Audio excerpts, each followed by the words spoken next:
I was 16 when it happened.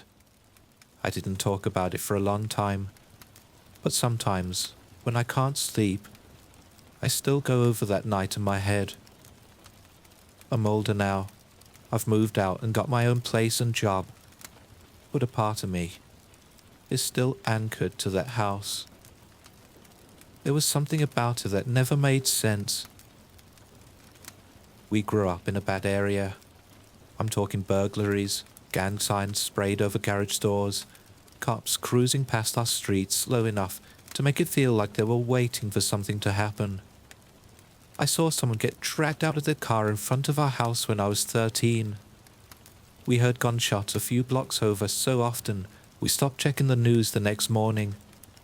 People broke into homes for TVs, tools, even food. It happened all the time. But it never happened to us. That was something I could never explain. We weren't special. We didn't have a dot or bars on the windows. We didn't even have a working security system. Sometimes I'd come home and find the screen door unlatched or a window that looked tampered with, but nothing ever came of it. My mom would brush it off and tell me not to worry. I tried not to, but it always stuck with me. On the other hand, my old man was gone before I even turned 6. I used to ask about him sometimes. My mom never had much to give. She said he worked in a specialized field, whatever that meant. I figured it was a nice way of saying he was mixed up in something illegal. Maybe ran off to keep us safe or save his own skin. I never bought the noble sacrifice angle. He left us behind. My mom worked her ass off to keep things afloat. I watched her come home with her feet so swollen she had to sit on the bottom step to untie her shoes. She'd run a hand through my hair and go check on my little brother before she even made herself a plate. She was always tired, but never stopped trying. I couldn't imagine walking out on that. I started stepping in when I got old enough to see how much she carried on her back. I didn't want my brother growing up with the kind of resentment that built up in me. I figured if I could keep his world calm, maybe he wouldn't need to carry a grudge. His name was Michael, same as our father.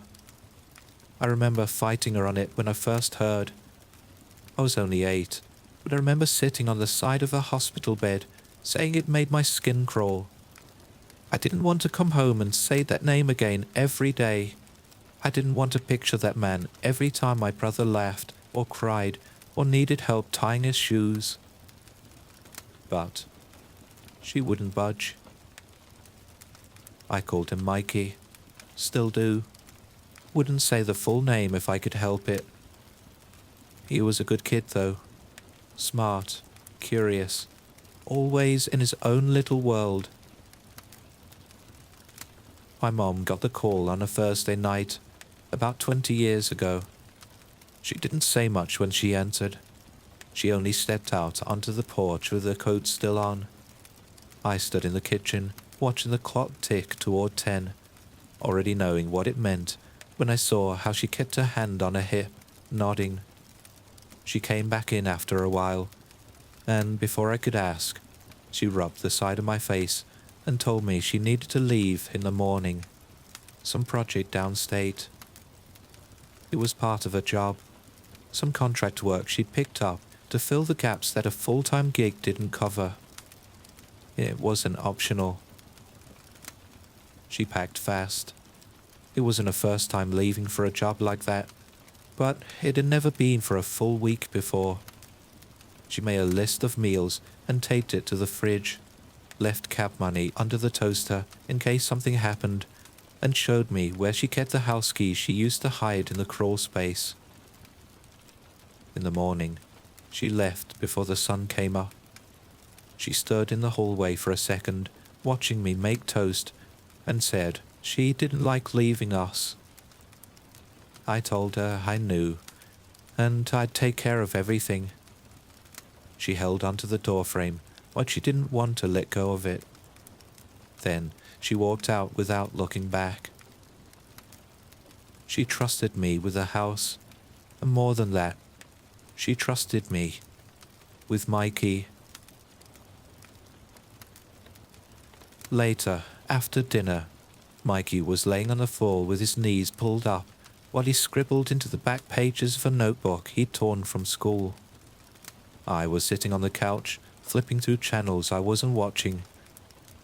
But every so often I looked at him. He was humming under his breath, some off-key tune he'd made up that he never stopped repeating. He was focused on whatever he was drawing with a seriousness that didn't fit an 8-year-old.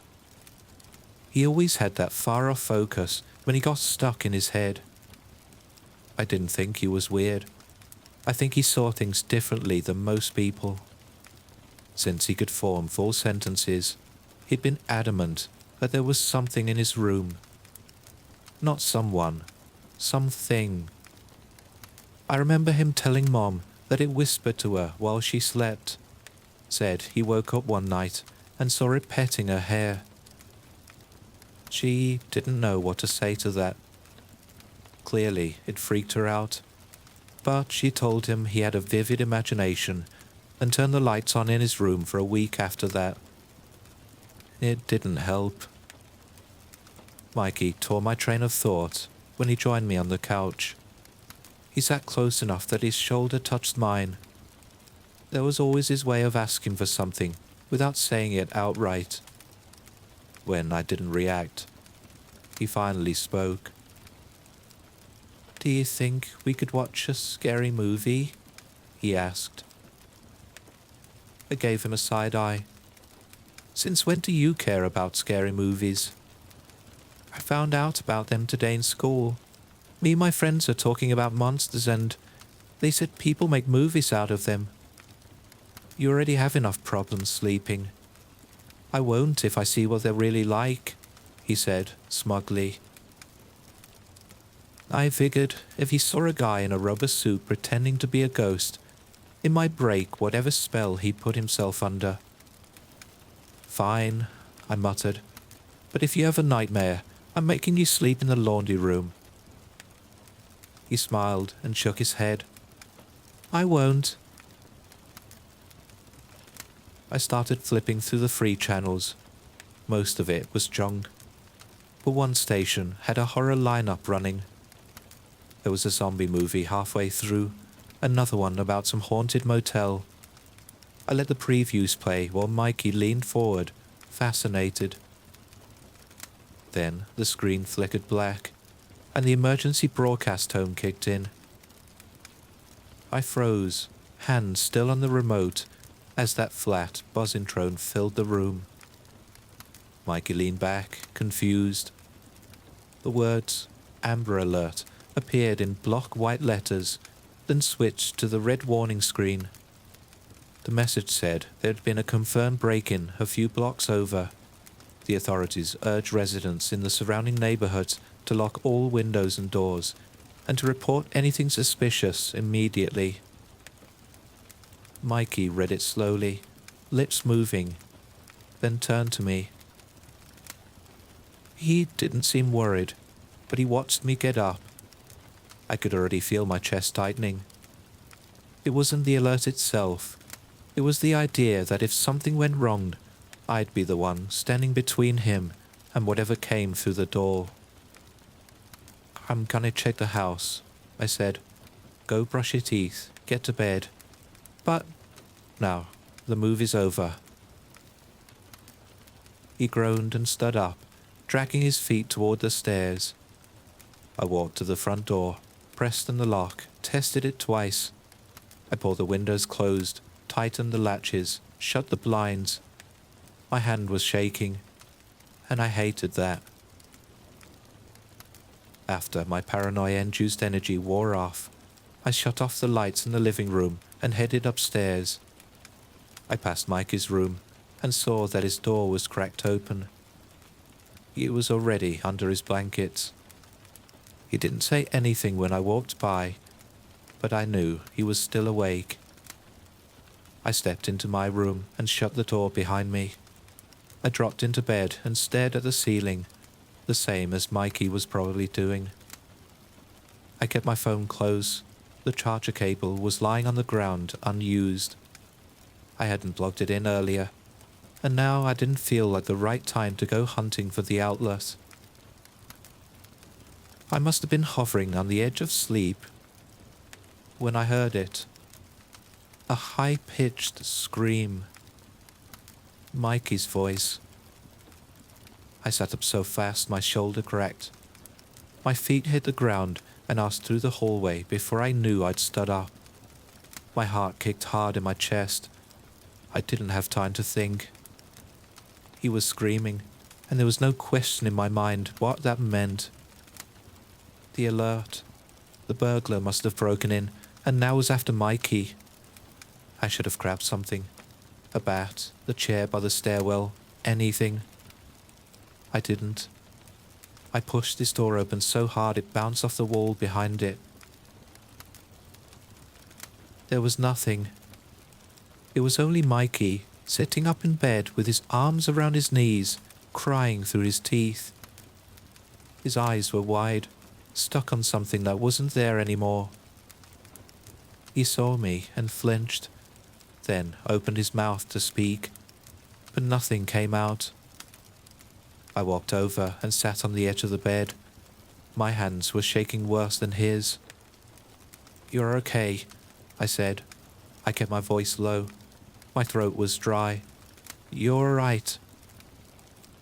He didn't answer. His breath hitched a few times before he could get it under control. I reached over and pulled him in. He was sweating through his shirt. "Bad dream?" I asked. He nodded. His face stayed buried in my shoulder. I wanted to be annoyed, but I wasn't. That scream had torn through everything I thought I could handle. The fact that it was a dream made it easier, but it didn't make it go away. I was still wound up so tight, my neck hurt. "You want water?" I asked. "No," he whispered. "You want me to sit with you a bit?" He nodded again. After a minute, he pulled away and wiped his face with the sleeves of his pajama top. He wouldn't look at me. "It was the monster again," he said. I glanced around the room, taking it in. There were clothes on the floor, a plastic cup with a juice box straw still stuck in it, and one of his drawings taped to the wall above his head. A thick black line ran down the middle of the page, splitting it in two. On one side was a boy with a balloon, and the other side was a weird figure made of scribbles. He saw me looking. "Can you check?" he asked. His voice cracked at the end.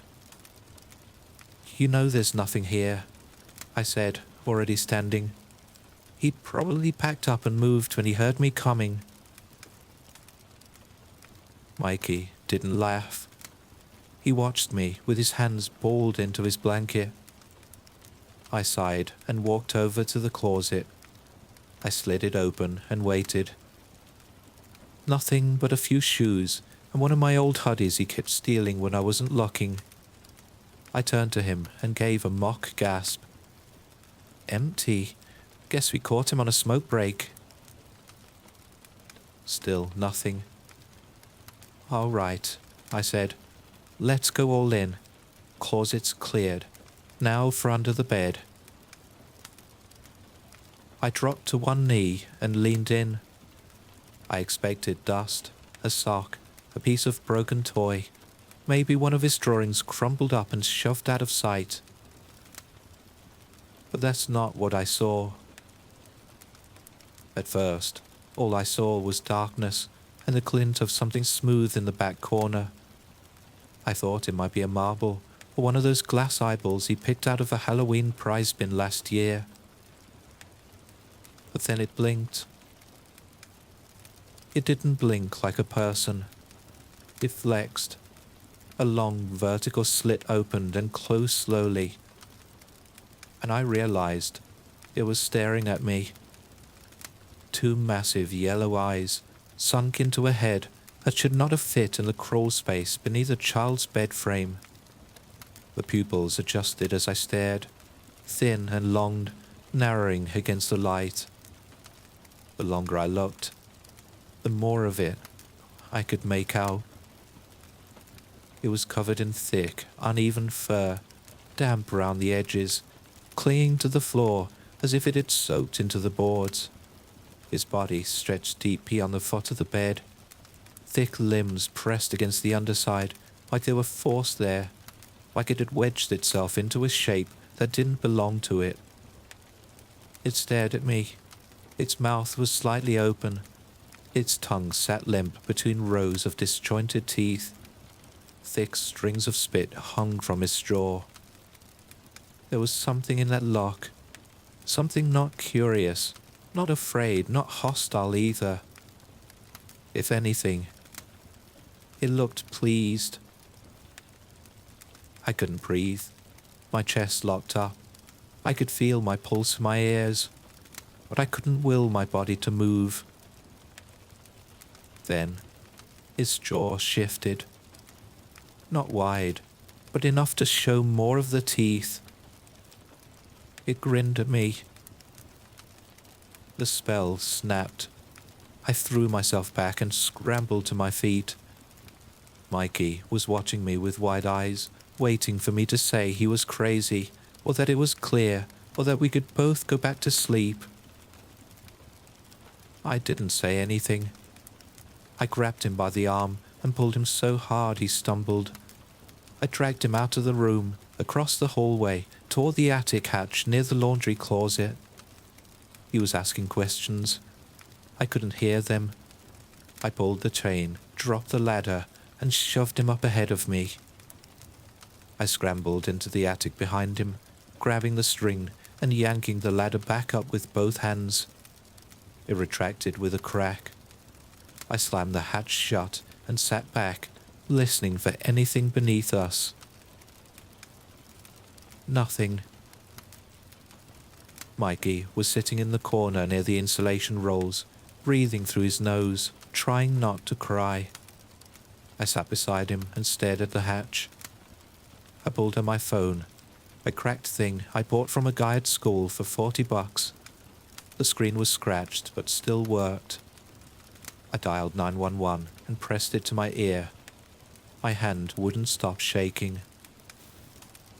It rang once before the operator answered. I didn't wait for it to go through the usual questions. "Someone broke in," I said. "There's someone in our house." I hesitated. That wasn't what I meant, but I didn't have the words for what I'd seen. I couldn't tell her there was something under the bed, so I didn't explain. I repeated myself, voice cracking. "There's something in our house.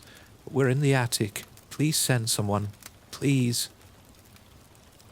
She asked for my address. I gave it to her twice. She told me to stay calm. She said officers were en route and asked if I could describe the intruder. I didn't answer that.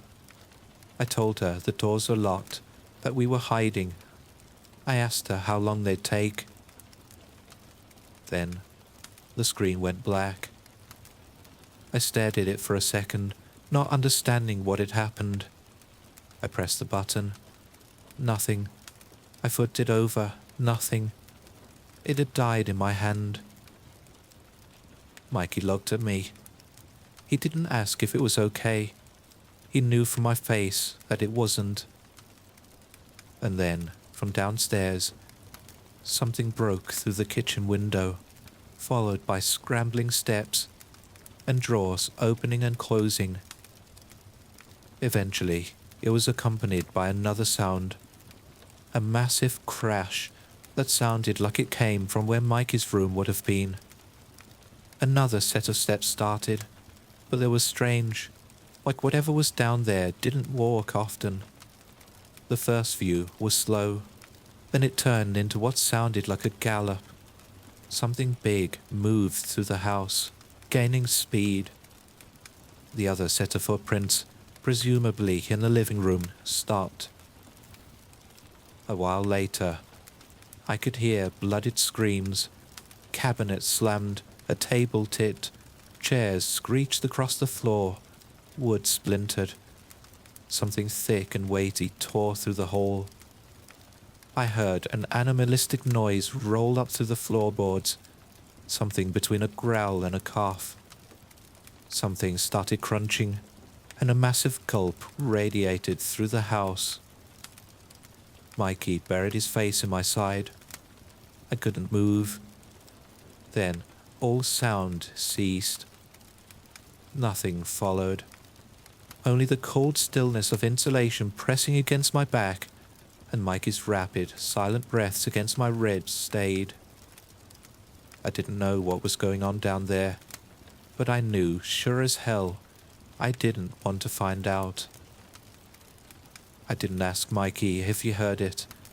That would have been insulting. He was shaking, hands clenched around my shirt. I didn't speak either. I didn't want my voice to break the silence, in case the silence was what kept it from returning. Time passed. When the first blue light hit the far window in the attic, I audibly gasped. A car door slammed, then another. Boots moved across the porch. A voice called out from the front of the house, but I was too afraid to make a sound. They found us both in the attic.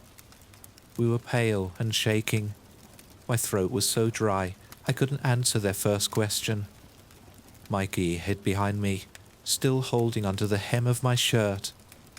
One of the officers stepped in gently, eyes scanning the hallway, his free hand near his hip.